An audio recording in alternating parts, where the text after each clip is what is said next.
මම පහුගිය ටිකෙත් ඇත්තටම මේ හාෆ් ෂීට් එකක් පිරෙන්න ඒ ඔක්කොම බලපුවාම මේ ජනතා විමුක්ති පෙරමුණට සම්බන්ධ වෙබ් අඩවි YouTube channel මේ හැම එකකින්ම සමහරලාට මේ අහස පොළව නුහුලන මේ චෝදනා හිතා ගන්න බෑ. ඉතින් පොළේකුත් සකස් කරගෙන යන්නත් කල්පනා කළා මම ආපහු කල්පනා කළා අපිට මේ තියෙන නඩු කන්දරාවේ හැටියට තවත් මේවයි පැටලලා අපේ කාලය ධනය මේ සියල්ල නාස්ති වෙනවා. ඒ නිසා ඕනේ නැහැ. නමුත් දැන් නම් ඒ මතේ ඉන්නේ නැතුව අනිවාර්යයෙන්ම ෆැමිලි කළ හැකි කළ යුතු තැන් වලට ගිහලා ෆැමිලි කරන්න බලාපොරොත්තුවක් තියෙනවා. මොකද මේක මෙහෙම යන්න බෑ. ඒක හරිම නරක තත්වයක්. වැඩ කරන හැමෝටම මේගොල්ලෝ මොනවද කරලා තියෙන වැඩ? මිනිස්සුන්ට ගහන එකයි, බොරු කියන එකයි, කැලෑපත්තර ගහන එකයි, වැඩ කරන මිනිස්සුන්ට හොරුයි කියන එකයි. මුන් මොනව කරලාද? එච්චරයි මට අහන්න තියෙන්නේ. අනිවාර්යෙන් ෆැමිලි කරනවා. වහන්සේගෙන් දැනගත්තයි කියලා සුදීශ්වර බණ්ඩාර දවසක් මේ කියන්නේ මාධ්‍ය හමුව පොඩි කියනවා හෙලිදරව්වක් මේ පුද්ගලෙක් මේ මොකද පරිසර මාධ්‍යයන්ට එක්ක සම්බන්ධයි. ඇත්තටම ඒක ඔබ වහන්සේගෙන් දැනගත්තයි කියලා තමයි ඔහු එතන ප්‍රකාශ කරන්නේ. ඒකේ සුළුමුල මොකක්ද ඇත්තටම? මෙහෙමයි. ඔබට මතකද මේක හරි වැදගත් ඔබ අහපු එක. ඔබට මතක නම් ඔය වවුනතිව්වල පොලිස් නිලධාරීන් දෙදෙනෙක් ඝාතනය වුණානේ. ඒ පොලිස් නිලධාරීන් දෙදෙනා ඝාතනය වුණයින් පස්සේ ඒ ඝාතනය සම්බන්ධයෙන් දෙදෙනෙක් චෝදනා ලැබුවා. එක්කෙනෙක් ගෆූර් මාමා, ඒ කියන්නේ සහරාන්ගේ තාත්මේ සහරාන්ගේ රියදුරා.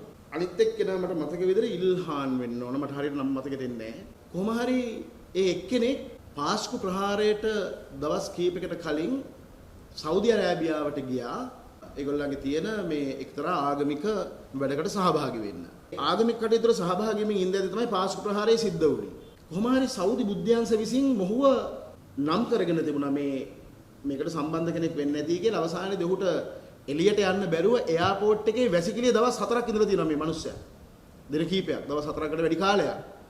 ඊට පස්සේ ඒ ආරක්ෂක අංශ විසින් ඔහු ඇතුළු 5 දෙනෙක් ලංකාවට පිටුවහල් කළා.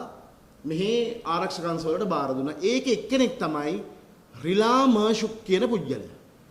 ඔහු පෙරාදෙණිය විශ්වවිද්‍යාලයේ උපාධියක් තියෙන පුජ්‍යලේ. ඔහු සම්බන්ධ වුණා මේ පාස්කු ප්‍රහාරයට. මොකටද? සහරාන්ගේ මල්ලි බෝම්බයක් හදලා ඒක අත්හදා බලන්න ගිහිලා තුවාල වුණයින් පස්සේ ජාතික රෝහලට මගේ මතකයේ විදිහට ජාතික රෝහලට ගෙනාපුවාම වෙනත් නමකින් ඔහුව රෝහල්ගත කළා. ඒ සියලු කටයුතු කළා රිලා මර්ෂු සෞදි ඉඳගෙන. ඔහු අත්අඩංගුවටපත් වුණා. මේකේ ලස්සනම වැඩේ අත්අඩංගුවටපත් වුණා. කොහොම නිදහස් වුණාද කියන්නේ අපි දන්නේ නැහැ. හැබැයි මේ ආණ්ඩුව ආවයින් පස්සේ ගිය පෙබරවාරි 26 වෙනිදා ගැසට් එකක් නිකුත් කළා. ඔබ දකින්න ඇති. ආරක්ෂක අමාත්‍යාංශ ලේකම්වරයාගේ අත්සනින් ගැසට් එකක් නිකුත් කළා. ලංකාවේ ත්‍රස්තවාදීන් තහනම් කළා. ඒකේ 69 වෙනියට හෝ 60 වෙනියට ඉන්නේ රිලා මර්ෂු. ඒ නම අයින් වෙලා නැහැ. මේ අලුත්ම අප්ඩේට් එකනේ. එහෙම තියෙද්දි මාර්තු 26 වෙනිදා මෙන්න ගිහිල්ලා පරිසර අමාත්‍යාංශයේ ත්‍රස්තවාදියෙක් හැටියට ආණ්ඩුවේ ආරක්ෂක අමාත්‍යාංශයෙන්ම නම් කරලා තහනම් කරපු පුජ්‍යලයව පරිසර අමාත්‍යාංශය කියලා දේශන තියෙනවා.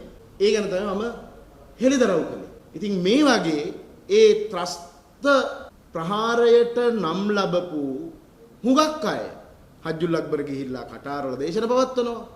අනෙක් අය දැන් ওই වැල්ලම්පිටිය ආදී ප්‍රදේශවල වැඩමුළු පවත්වනවා. ඉතින් යහපාලන ආණ්ඩුව කාලෙත් මේ ටිකමයි සිද්ධ වුණේ. අර අපි කියන්නේ නිෂ්ක්‍රීය වෙලා හිටපු ඒ බලවේග සක්‍රිය වෙලා තියෙනවා. ඒක තමයි ඇත්ත.